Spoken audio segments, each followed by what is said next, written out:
ছাত্রছাত্রীরা কেমন আছো তোমরা? নিশ্চয়ই ভালো। আমিও ভালো আছি। আজকে যে ক্লাসটা নেব সেটা 2020-21 শিক্ষাবর্ষের ছাত্রছাত্রীদের জন্য। আসলে তোমাদের সাথে তো আমাদের এইভাবে পরিচয় হওয়ার কথা না, যেহেতু সারা বিশ্ব আজকে করোনা কোভিড-19 জন্য আতঙ্কগ্রস্ত, তাই আমাদের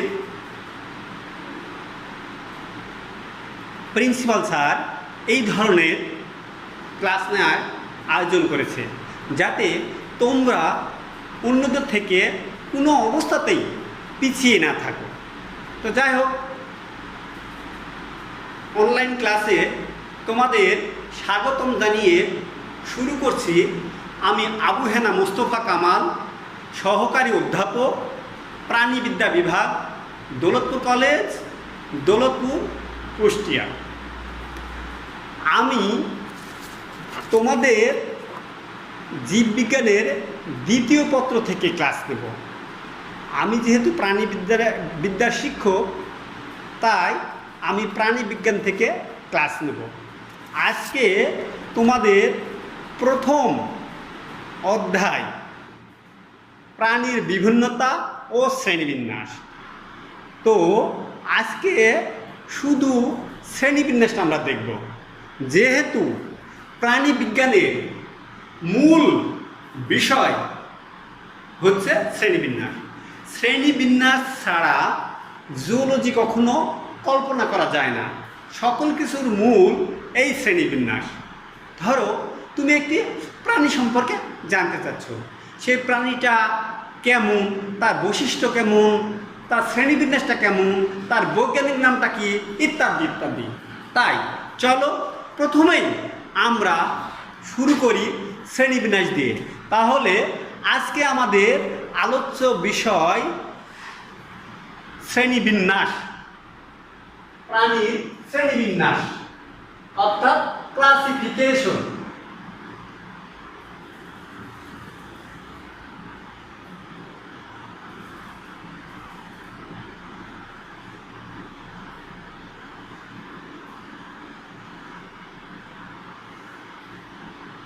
শ্রেণীবিন্যাস।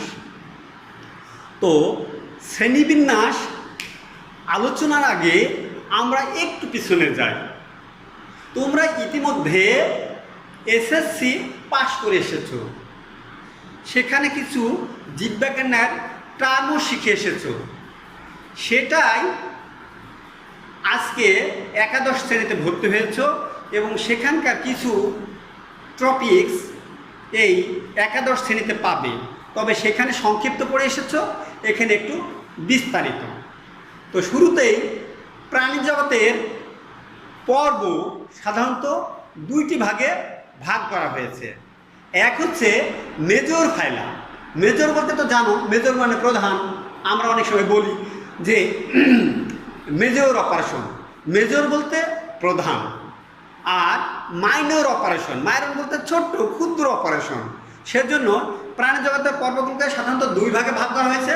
এক হচ্ছে মেজর ফাইলা, দুই হচ্ছে মাইনর ফাইলা। তাহলে আমরা জানি মেজর ফাইলা কাকে বলে। যেসব পর্বে প্রজাতির সংখ্যা বেশি, প্রজাতির গুরুত্ব বেশি, তাদের শ্রেণীকরণটাও খুবই সুস্পষ্ট, কোনো সন্দেহ নাই, এটাকে বলা হয় মেজর ফাইলা। আর মাইনর ফাইলা যেসব পর্বে প্রজাতির সংখ্যা কম, তার গুরুত্ব কম, শ্রেণীবিন্যাসে তাদের অবস্থানটা অস্পষ্ট, তাদেরকে বলা হয় মাইনর ফাইলা। হিকম্যান নামক একজন বিজ্ঞানী, হিকম্যান ইটাল নামক একজন বিজ্ঞানীর শ্রেণীবিন্যাস আমরা অনুসরণ করব। তিনি দেখেছেন প্রাণী জগৎকে সর্বমোট 33টা ফাইলামে বিভক্ত করেছেন। এর মধ্যে 9টি হচ্ছে মেজর ফাইলা আর 24টি হচ্ছে মাইনর ফাইলা। তো যে 9টি ফাইলাম আমরা আজকে পড়তে যাচ্ছি সেটা হচ্ছে নন কর্ডেটের মধ্যে অন্তর্ভুক্ত, অর্থাৎ অমেরুদণ্ডী। অমেরুদণ্ডী প্রাণী। আমরা যে পর্বগুলো পড়ব সেগুলো হচ্ছে নন কর্ডেড। তো এই যে 9টি প্রাণী জগতের প্রধান যে 9টি পর্ব, তার প্রথম পর্বের নাম হচ্ছে পরিফেরা।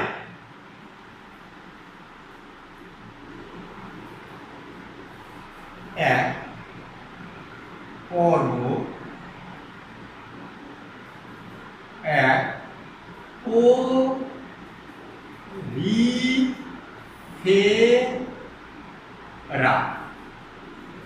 পরিফেরা। তো পরিফেরা এটাকে একটু ভেঙে দেখানো যেতে পারে। ল্যাটিন শব্দ পোরাস, পোরাস মানে ছিদ্র। ল্যাটিন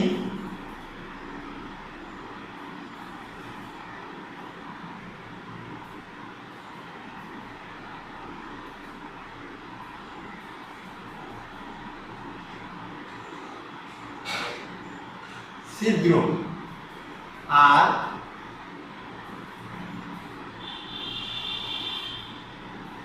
ফেরি বহনকারী। অর্থাৎ যে প্রাণীগুলো ছিদ্র বহন করে তারা হচ্ছে এই পরিফেরা পর্বের অন্তর্ভুক্ত। 1836 সালে গ্র্যান্ট নামক একজন বিজ্ঞানী, গ্র্যান্ট GRANT, গ্র্যান্ট নামক একজন বিজ্ঞানী সর্বপ্রথম এই পরিফেরা পর্বের নামকরণ করেন। এখানে জীবন্ত প্রজাতির সংখ্যা 8659টি। জীবন্ত শনাক্তকৃত প্রজাতির সংখ্যা। তো এই যে আমরা শনাক্তকৃত জীবন্ত প্রজাতির সংখ্যা যে বিজ্ঞানীরা দেখেছেন, এর কিছু কিছু প্রাণী সামুদ্রিক, কিছু কিছু প্রাণী মিঠা পানি। মিঠা পানি বলতে আমরা স্বাদু পানিকে বোঝাই। তো এর মধ্যে এই যে 8659টি প্রাণীর মধ্যে প্রায় 150 প্রজাতি হচ্ছে স্বাদু পানির প্রাণী। তাহলে এবার দেখি এই প্রাণীর বৈশিষ্ট্যটা কি। আমরা সাধারণত প্রতিটা পর্বের 3টে থেকে 4টি প্রধান প্রধান শনাক্তকারী বৈশিষ্ট্য পড়ব এবং 2-3টে করে বৈজ্ঞানিক নাম পড়ব। তোমরা জানো যে বৈজ্ঞানিক নাম মুখস্থ করা খুবই কঠিন ব্যাপার। আসলে কঠিন না। তোমরা যদি খাতায় লিখে লিখে বারবার প্র্যাকটিস করে বৈজ্ঞানিক নামটা লিখো তাহলে অবশ্যই মনে রাখা সম্ভব। তাহলে শনাক্তকারী বৈশিষ্ট্যের মধ্যে 1 নম্বরে পড়ে দেহ হচ্ছে অসংখ্য ছিদ্রযুক্ত। যেহেতু আমরা বলেছি পোরাস মানে ছিদ্র আর ফেয়ার মানে বহনকারী, ফেরি মানে বহনকারী, সুতরাং যেসব প্রাণীরা ছিদ্রযুক্ত তারা হচ্ছে এই পর্বের প্রাণী। 2, পানি প্রবাহের জন্য এদের দেহে অসংখ্য নালীতন্ত্র অর্থাৎ ক্যানাল সিস্টেম রয়েছে। 3, এদের দেহে স্পিকিউল নামক অসংখ্য সূক্ষ্ম সূক্ষ্ম কাঁটার সমন্বয়ে এদের দেহটা সাধারণত গঠিত। এরা হচ্ছে বহুকোষী প্রাণী। তাহলে চলো একটা উদাহরণ দিয়ে জানাই। উদাহরণ হচ্ছে স্কাইফা, SCYPHA, স্কাইফা জেলাটিনোসাম, জেলাটিনোসাম। আচ্ছা, তো বৈজ্ঞানিক নামটা যেভাবে গেছে তোমরা যদি এইভাবে মুখস্থ করো তাহলে খুব সহজেই তোমাদের বৈজ্ঞানিক নাম মনে রাখা সম্ভব। আর একটা আছে ক্লায়োনা সেলাটা। ক্লায়োনা, CLIONA, ক্লায়োনা সেলাটা। আরেকটা বলতে পারি স্পঞ্জিলা।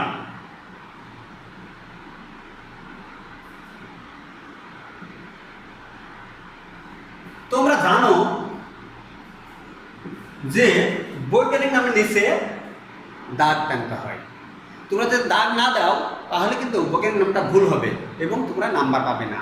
তাই প্রতিটা বৈজ্ঞানিক নাম সুন্দরভাবে লিখবে এবং বৈজ্ঞানিক নামের নিচে অবশ্যই দাগ দিবে। তো এবার আসি 2 নম্বরে, নিডারিয়া, পর্বত নিডারিয়া।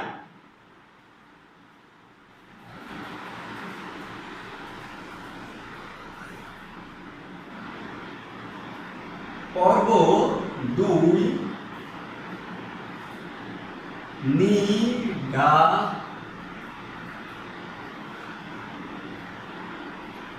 নিডারিয়া। এখানেও গ্রিক শব্দ নিড অর্থ রোম কাটা এবং এরিয়া অর্থ সংযুক্ত। যেসব প্রাণীর দেহটা রোম কাটা যুক্ত তারা হচ্ছে এই নিডারিয়া পর্বের প্রাণী।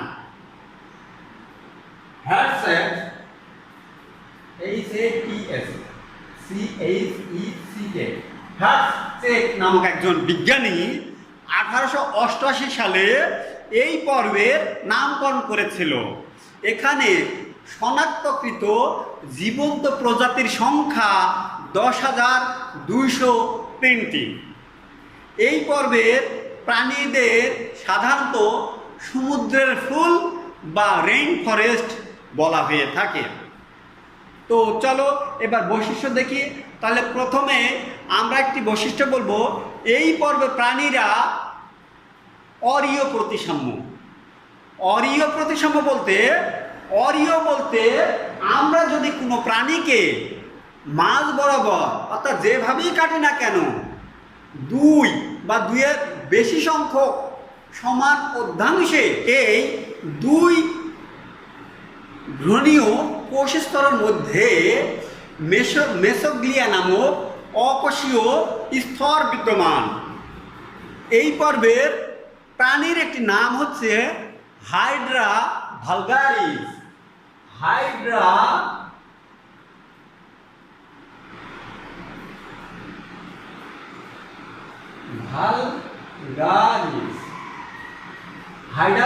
ভালগারিস যেটা হাইড্রার বৈজ্ঞানিক নাম। এছাড়া অরিলিয়া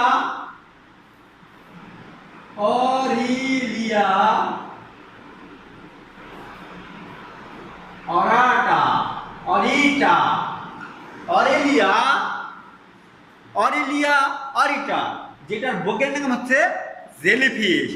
জেলিফিশের চারিপাশে একটু চিরুনি জাতীয়, চিরুনির যেমন এক পাশে ছোট ছোট ছোট ছোট কাঁটা একদিকে ঝুলে গেছে, ঠিক জেলিফিশের চারিপাশে ছাতাকৃতির নিচ দিয়ে একটা একটা করে রোম কাটার মতো ঝুলে গেছে। এই অনুসারেই এই পর্বের নাম হয়েছে নিডারিয়া। এছাড়া তোমার পেনাটুলা আছে, গরগরনিয়া আছে, অবলিয়া আছে ইত্যাদি ইত্যাদি। তোমরা অবশ্যই এগুলো দেখে নেবে। 3 প্লাটিহেলমিনথেস, পর্ব 3 প্লাটিহেলমিনথেস। প্লাটিহেলমিনথেস গ্রিক প্লাটিস অর্থ চ্যাপ্টা, আর হেলমেন্থ অথবা হেলমেন্থিস অর্থ হচ্ছে কৃমি। সুতরাং প্লাটিহেলমিনথেস শব্দের অর্থ হচ্ছে চ্যাপ্টা কৃমি। গোগেনবার 1859 সালে এই পর্বের নামকরণ করেছিল। তিনি দেখেছেন জীবন্ত প্রজাতির সংখ্যা এই পর্বে আছে 29,487টি। এই পর্বের প্রাণীরা সাধারণত নরম প্রকৃতির হয়, চ্যাপ্টা হয় এবং ফিতাকৃতির হয়। এদের দেহ ত্রিস্তর বিশিষ্ট এবং এরা হচ্ছে দ্বিপার্শ্বীয় প্রতিসাম্য দ্বিপার্শ্বীয়, অর্থাৎ কোনো প্রাণীকে যদি আমি মাঝ বরাবর কাটি তাহলে দুইটি সমান অংশে ভাগ হয়ে যাবে। এটাকেই বলা হয় দ্বিপার্শ্বীয় প্রতিসাম্য। এছাড়া এরা শিখাকোষ নামক একটি কোষের সাহায্যে রেচন কার্য সম্পাদন করে থাকে। এদের পরিপাকতন্ত্রটা অসম্পূর্ণ, অর্থাৎ পায়ুবিহীন। এরা মুখ দিয়েই মুখী পায়ুছিদ্র হিসাবে কাজ করে। আচ্ছা, এই প্লাটিহেলমিনথেসের উদাহরণ দেওয়া যেতে পারে টেনিয়া সোলিয়াম,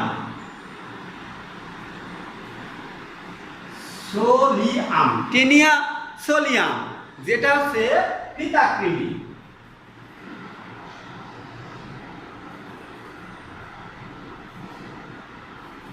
ফিতাকৃমি। এছাড়া আছে অ্যাসকারিস ফ্যাসিওলা হেপাটিকা, ফ্যাসিওলা হেপাটিকা,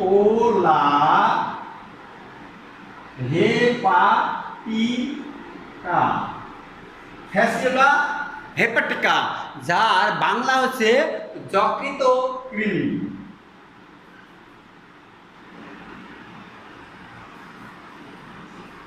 যকৃত কৃমি। তাহলে আমরা প্লাটিহেলমিনথেস দেখলাম। এবারে আমরা যাব নেমাটোডা।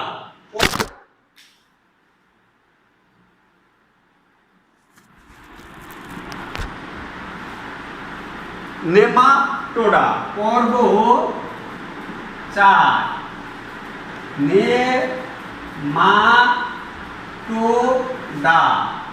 নেমাটোডা। পূর্বে এই নেমাটোডা পর্বের নাম ছিল নেমাথেলমিনথেস অর অ্যাসকেলমিনথেস। তো নেমাটোডা, নেমাটোজ অর্থ সুতা, এটা হচ্ছে গ্রিক ভাষা। আচ্ছা, গ্রিক শব্দ। তো আর আইডোস হচ্ছে আকৃতি।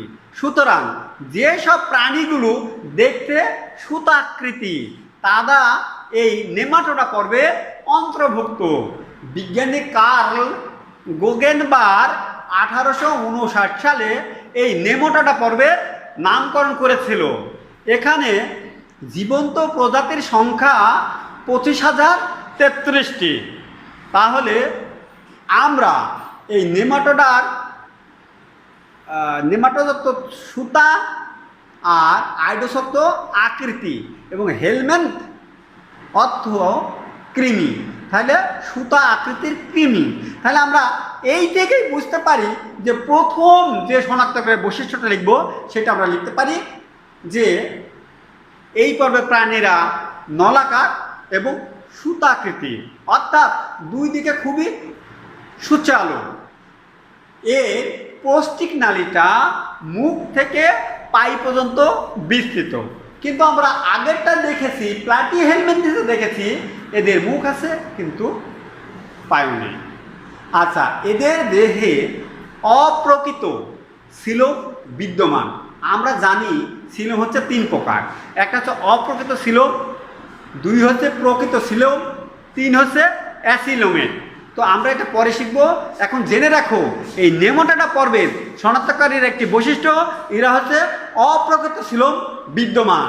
এখানে যদি আমরা উদাহরণ টানি তাহলে লোয়া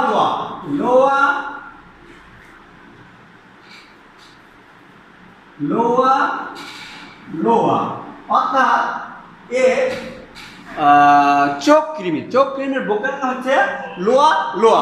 এছাড়া আমরা আরেকটি কৃমির বৈজ্ঞানিক নাম লিখতে পারি অ্যাসকারিস ল্যাম্ব্রিকয়েডিস। Ascaris ল্যাম্ব্রিকয়েডিস,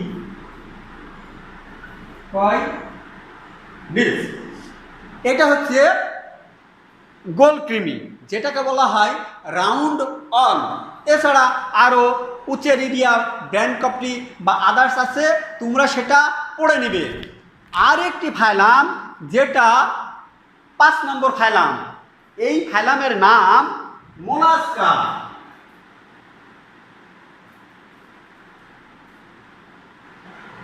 mollusca. আচ্ছা, মোলাস্কা এটা ল্যাটিন শব্দ মোলাস্কাস। মোলাস্কাস মানে নরম। তাহলে যেসব প্রাণীর দেহ যা নরম প্রকৃতির বা তার ভিতরের যে অংশটা সফট, সেটা হচ্ছে এই পর্বের প্রাণী। যেমন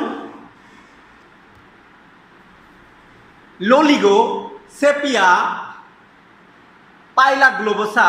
পাইলা গ্লোবোসা যেমন শামুক, লোলিগো, অক্টোপাস, এগুলো সবই সামুদ্রিক। তো অ্যারিস্টটল নামক একজন বিজ্ঞানী এই মোলাস্কা পর্বের নামকরণ করেছিল। এখানে জীবন্ত প্রজাতির সংখ্যা 84,977টি। এবং তোমরা জেনে রাখো, এই যে 9টি প্রধান পর্ব, এই 9টি প্রধান পর্বের দ্বিতীয় বৃহত্তম পর্ব হচ্ছে এই মোলাস্কা। তাহলে চলো আমরা বৈশিষ্ট্য দেখি। 1 নম্বর, দেহ নরম, মাংস এবং অখণ্ডায়িত।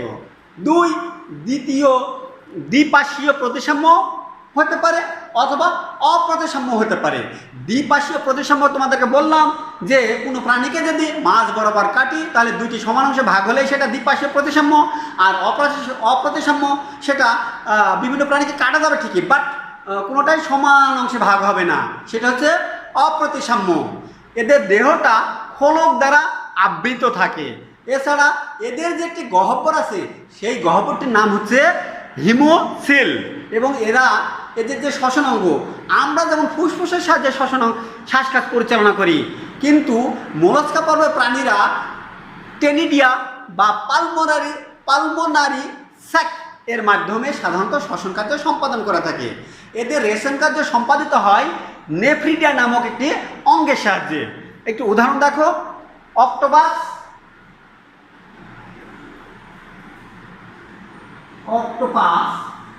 ভালগারিস।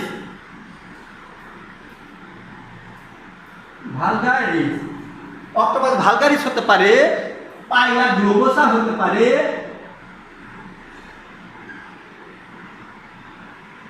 পাইলা গ্লোবোসা হতে পারে।